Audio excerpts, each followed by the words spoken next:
Hello and welcome to another review, and this one is a little bit special to me because I am a fan of A Quiet Place films. The whole scripting and the whole concept of those movies I just find absolutely awesome, and I am a fan of Alien movies itself, so this was a little bit different, the fact that it all takes place on Earth. And when I was told that a game will be coming out in relation to those, we had to get it pre-ordered. But I just want to say a massive thank you to Wrapel, because she is the one who's sponsoring this review. She gifted the game to the channel for review purposes. So if it wasn't for Wrapel, we wouldn't have been able to do it. So is A Quiet Place, the road ahead, worth your money? Is it worth your time, and is it worth your investments? Hopefully this video will give you a little bit more information about the game without spoilers. And from that point onwards, it's in your hands. If you want to go out and buy it, it's completely up to you. So we're going to review this game like we always do with others, in the same fashion or the same breakdown style. And the very first thing that we're going to look into is the audio effects and the voice acting. Now, the music and the atmosphere in this game is absolutely perfect. It fits the tone of the environment, it fits the seriousness of the environment, and it works incredibly well to build up tension when tension is important around games like this. And to give you a good insight of what to experience, if you've ever played Alien Isolation, you're on the same pathway. So the ambient music and all the noises that are going on in the background, even down to the birds chirping away, it all adds tone to this game and weight to this game as well, because this game works very it's very sensitive to noise, is what I'm trying to say. There is a feature in the game itself where you can enable your microphone so your own voice gets put into the game, and if you're making too much noise throughout either screaming or jump scares or even talking, you can pull aggression, and you will die. It's just as simple as that. You will be slaughtered. So everything from the audio aspect that the game produces, the sound effects, I can't fault it at all. I can't. The voice acting is very dramatic in this game, and it needed to be because of what's involved in A Quiet Place. Again, if you've ever watched the films, you know exactly what you're up against. And the noise effects from the actual creatures themselves and the voice dialogue from all the characters that are throughout the game, I couldn't fault them at all, because I could feel the emotion from my character, I could feel the fear from my character, and it really made me bond quite well with this character that you're playing as, because the game is full of emotion, and and fear. And I love that. So from the audio side of things, there's nothing negative that I can talk about, nothing at all. The next thing that we look at is graphics, texturing, and weather effects. Now, in terms of the graphics, this game does have the ability to trigger a performance mode or a quality mode. And if you're not aware of what that means, you can basically tell the game to prioritize graphics or prioritize frames per second. Now, if you don't care how the game looks, then run this game in pure performance mode. Because it is smooth as hell. It is really good. We did trigger in many places what the scenes, because you're outside quite a lot, and some of the scenery is absolutely stunning. It's fucking gorgeous. You can trigger between quality or graphics even in the game while you're playing it. You can just go straight to the options and you trigger it, and we couldn't notice a massive difference in the quality of graphics when looking around, but when we were turning the camera and our character's field of view, we could see it was not as smooth. And we did it right at the very start of the game itself, because it had a lot of detail in the scenery. And you could tell by where the where the water was coming down and with the fields. You could just see when I was turning the camera, it really didn't like to be on quality mode. You could definitely tell. So we didn't opt in to play it under quality. We opted in to stay at as close as 60 FPS as possible, and it ran perfectly fine, and it looked absolutely great. There was no screen tearing, there was no bugged, glitched textures or anything like that. We couldn't notice, well, I personally didn't notice anything that would warrant knocking points off of this engine. And in my opinion, it worked extremely well. So that's all I can say. The character model design, glitches and bugs. Oh, the weather effects, sorry. The atmosphere in a lot of the areas was done so incredibly well. From the sunsets coming down or the sun coming up, the lighting, everything is just absolutely on point. It really, really, really is. And there is a beginning section that has a lot of weather or rain and thunder and lightning in it. And if you know me, you know I'm a massive fan of thunder and lightning. But I didn't like how they only utilized the thunder and lightning as a pure jump scare moment. That was the only time it ever went off, when it was involved in a jump scare. And that's not realistic for me. I really wanted the thunder and lightning to be constantly going off in the background because the rain was coming down real heavy. So the weather effects I found absolutely perfect. I just wish the thunder and lightning was more realistic, because when it went off in the jump scare moments, it scared the shit out of me. Absolutely scared the shit out of me completely. And I wanted just more of it. That's just my personal preference, but I think they could have done better with that. The character model design, there isn't a huge amount of characters in this game. You spend the majority of the time on your own, not involved with a lot of people itself.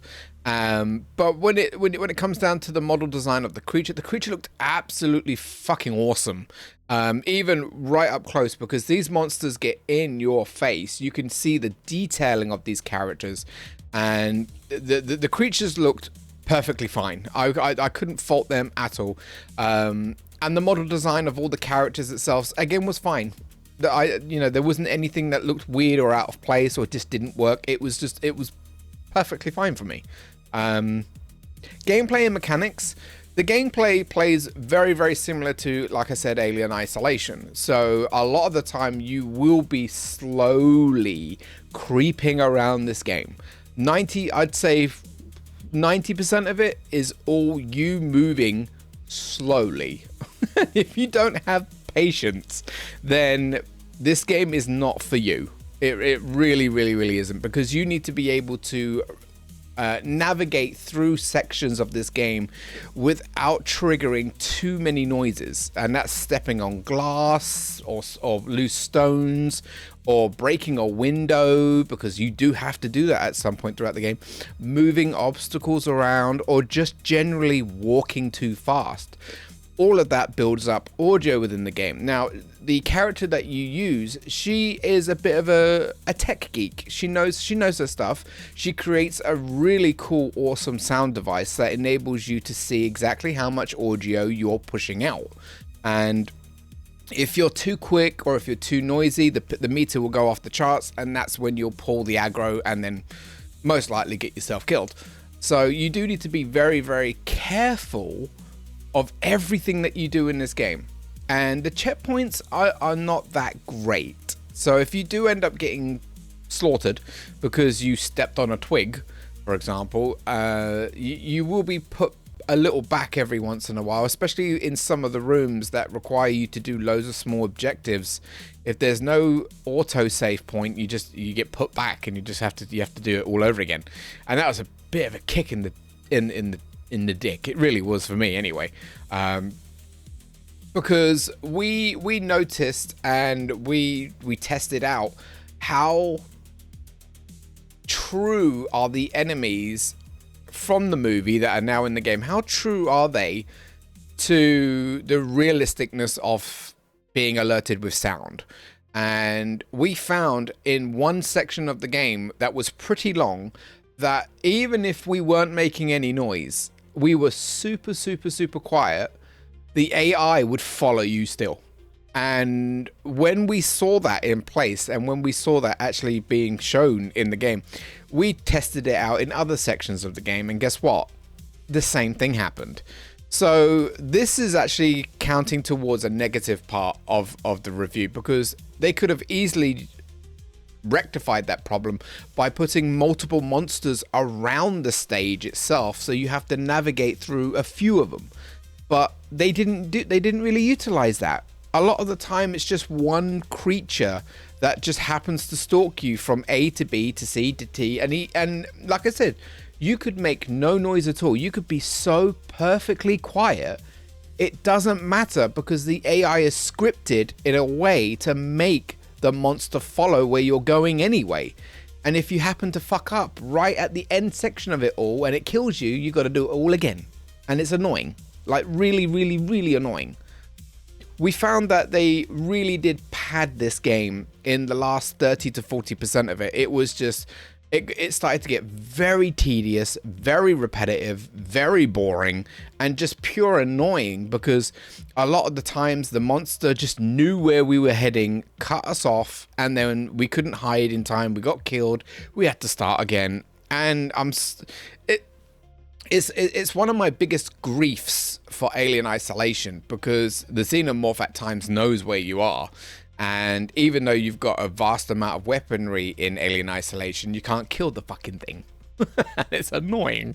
And in this game, it's pretty much the same. You have no harming weapons. You do have a few segments in the game where you get to utilize a shotgun in a nice way, but you can't deal harm to these creatures. It is a pure hide and seek creepy crawler game, and that's it from start to finish. You do a tiny little amount of puzzles that aren't really that fantastic, and they're pretty lame, to be fair. But again, this is a game for people who have the patience in them. If you don't have the patience, this is probably not the game for you. The mechanics, they utilize a really good, I wouldn't say a really good, a convenient asthma system for your character itself. She suffers quite aggressively from asthma as well, so when you're in dusty areas, or when you go too close to the monster and your heartbeat is going off the freaking charts, and you can see it on an icon on the top left hand side, your character will once in a while have asthma attacks, and you need to counter the coughs with button prompts. And the only way to really nullify that is to down tablets like they're Skittles. Every single time you find a random pot of pills, you'll pop them in your mouth, and you won't ask any other questions. You'll be like, yep, thanks. And she'll abuse the shit out of her inhalers as well. But that's just the little thing, and it gets a little bit tedious, just a little bit, because her attacks are so quick and they're so sudden a lot of the time that you'll be button prompting every few minutes. It's just like, oh, she's gonna have another attack, oh, she's gonna have another attack. Even though you've used an inhaler, it only shields you for a small time period before, again, the lung symbol starts to color up and go red, and then you have another bloody attack. So that there's a lot that you have to be careful of, because if you manage to do the button prompts correctly and not have a panic attack, but then use an asthma pump too soon, the asthma pump does make a hiss, and if the creature's close by, it knows where you are, so it's going to immediately go for you. The game gives you a few defensible items like a glass bottle or a brick, and you can throw those in certain areas to lure the monster away, but it doesn't lure them away for long. And they're again scripted to patrol where you are. So they'll run away for a few seconds, and after that they'll turn around and come straight back to where they were. And that's a little bit annoying, because sometimes you have to do a certain amount of objectives, and you just need that extra few seconds just to get away, but by the time you've done something and turn around, the monster's up your ass, and then you die, and then you get hit with a checkpoint. So it's, again, you need patience. It would have been nice if they would have utilized both of her hands at the same time with certain gadgets. On the left hand, you mainly use a flashlight, or a charged flashlight, which is shit, or her sound monitor. And on the right side, she'll use her defensive items, her inhaler, or even flares. And some of the times I wish I could have both the sound monitor and the flashlight out at the same time, because it's very dark in a lot of these areas of the game, and as you're trying to creep and monitor your device, you can't see shit. So you have to put that down to pull your flashlight out, to put that down to pull the thing out again. It's so fucking annoying. So I think the quickest fix that they could do for that is when it's not out in front of you and she puts it away to bring out a flashlight, do a little small display on the bottom left hand side of maybe just the sound bar that you're making. Just make just one of those features, because that way then you don't have to worry about constantly switching items in and out that you need. Because the flashlight is important. The main one drains battery powers like a fucking lightsaber, and the charge up one, guess what, makes a noise. So you have to risk charging that charge up flashlight by revving it at the same time as the monster finding out where you are and then eating your face. So good luck with that. Game difficulty, the game, we played it on normal mode. We play any new release that we work on normal mode because we want to judge the game's basic difficulty level. Was the game too difficult or was the game too easy? I think it was a perfectly normal pattern of normal all the way through. There were a little bit of skips every once in a while, but I think the game retained its difficulty perfectly fine, and I didn't struggle too much. Any game customization and stats building, there is no, it's not an RPG, so you can't level up your health, your defense, or attack. You can't customize your character's appearance in any way. Your character is she is what she is, and there's no experience in it, so none of that is irrelevant in this review.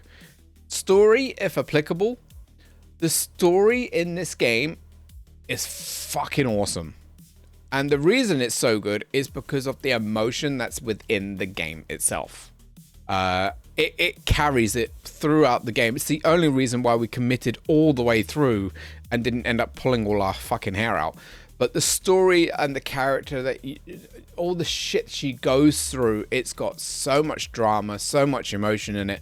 And I end up feeling so sorry for the character that you're playing as. So story is one of the pinnacle things about this game. It's one of the best things about this game, in my opinion. Online co-op modes, features, and stability. No. Not applicable, because it's an offline single-player game. That's just it.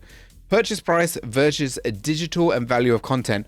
The game was gifted, and I want to appreciate you again, Wrapel. If I remember right, on the marketplace it was around £25. It wasn't a 40 quid, 50 quid or 60 quid game. It wasn't. So do I feel that the value of content is in the game at a 24 to 25 pound game? Yes, 100%. 100%, especially if you are a fan of the films, because that's what will carry the biggest weight. If you've enjoyed those, you're automatically invested in this game. If you haven't watched the movies, watch them first. Please watch them first, because they're good. They are good. They're worth the watch, and then play the game if you want to at that point. Any additional notes taken? The game itself is a 35 gig file, so not massive. It's a quick download, to be fair, if you've got good internet. It's a PEGI 16. I'm guessing if they added more murdering by the beasts and you actually get to see it, which would have been cool, they would have had to push it up to a PEGI 18, which I would have been perfectly fine with, by the way. I really do. I think that could have been in the game. A little bit of gore, a little bit of, because it adds to the fear and the horror, doesn't it? It makes you worried and scared more. So yeah, they could have done that and pushed the rating up to a PEGI 18. I would have been very, very satisfied with that. It's categorized as other because for some really stupid reason, Xbox don't have horror survival as a category on their console, so it's categorized as other. The mic feature is completely optimal. You don't have to turn it on if you don't want to. We actually found it to be pretty inconsistent and buggy as fuck with the microphone feature, and we actually managed to prove it too.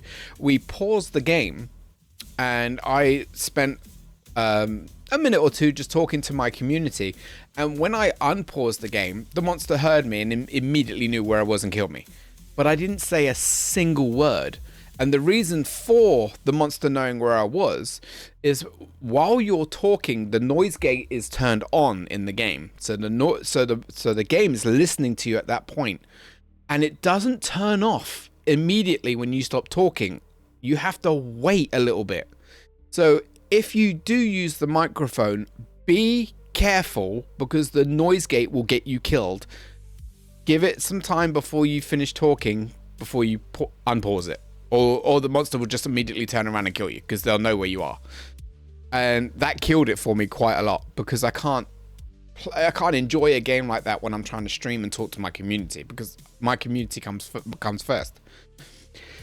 The ability to remap buttons, we took advantage of that immediately. We changed the crouch button. Crouch button should always be B, in my opinion, and it wasn't. It was right analog click in. So we switched those two buttons around because I prefer B as a crouching button than an analog click. I've already talked about the noise gate. The peak meter on screen would have been nice. That's what I was talking about, the noise system in the game itself. Too many conveniently placed noisy items. This is going into the review, I'm afraid, and it is going in as a negative for sure. As you play out throughout the game, you can tell all the noisy items have been painted in red, and all the useful items are painted in yellow.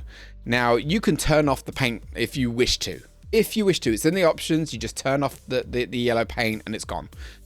Which it'll make it a little bit more difficult for you, but a little bit more realistic. But the red cans, the tiny red baked bean cans, whatever they fucking are always conveniently placed right where you're about to go, all over the floor. Or the glass is broken in the right place, or there's a puddle of water in the right place. And it got way too ridiculous, because there were too many sections where you had no choice but to go through those obstacles, make a noise, and then you'd have to pray to Jesus that you didn't get your face ripped off. Every once in a while, yeah, sure, not a problem at all. But this game is flooded with conveniently placed noisy items. So good luck with your navigational skills, and be very, very, very careful of the chains, because I apparently knocked them multiple times, even though my character was never near them. We also picked up the plank of wood and swung it around, trying to hit the cages and stuff like that, and it made no noise. So it's just certain things are done in a certain way, and it's just way too fucking obvious. Not being able to create distractions. I mean, she's a gadget geek, and she created an incredible noise meter. But your character never thought about creating noise bombs or distraction grenades or something like that, which would have been really, really, really cool, and would have definitely helped, especially if they gave off a noise for a couple of seconds instead of it being a brick or a broken beer bottle, which is only literally a second of a noise. And it would have been nice to utilize her skills a little bit more and make some gadgets that could have helped her survivability. If the game would have given us the ability to actually fight the beasts, which I think would have been a massive, massive win, they could have added weaponry around the game itself, so we could have stunned these beasts with a noise grenade. I'm sorry if you can hear fucking fireworks, just perfect timing for that shit. But yeah, we could have stunned this creature with certain grenades, and then we could have ran up and shotgunned them straight in the face, and I would have absolutely loved that. But they could have only given you a certain amount of ammo, so you had to use it in a strategy way and be very, very, very careful about it. That would have been a really cool add-on. There are 52 achievements in total. Lots of raw emotion. There's no manual saving, by the way. It is all done automatically, so there's no typewriter to type out or a save point. It is just literally all automatic checkpoints. Enemies patrolled the player on purpose. We already spoke about that. The ability to replay acts is a big bonus. Once you've completed the game, you can go back into certain acts, so you can go through areas that you've already been and hope to find that missing collectible that you couldn't find. The collectibles are really cool, to be fair, because one of them references the films, and I absolutely love that. So if you are a document collecting person, or even just a collectibles person, you're going to enjoy this too, because it's in the game. Other than that, that's everything I've written down. So what it boils down to is, would I recommend playing this, and what scoring would I give it? Would I recommend playing A Quiet Place? Yes, I would. I am grateful that after all the chains of bad games that we've had recently, this one actually shines a little bit more than what we've been recently reviewing. A Quiet Place, The Road Ahead, definitely adds drama when it's needed, fear when it's needed, and overall it's a good game. But at the same time, there are things that just knock it down from being a perfect game. The purpose patrolling is annoying, and just it's scripted, and I fucking hate that shit.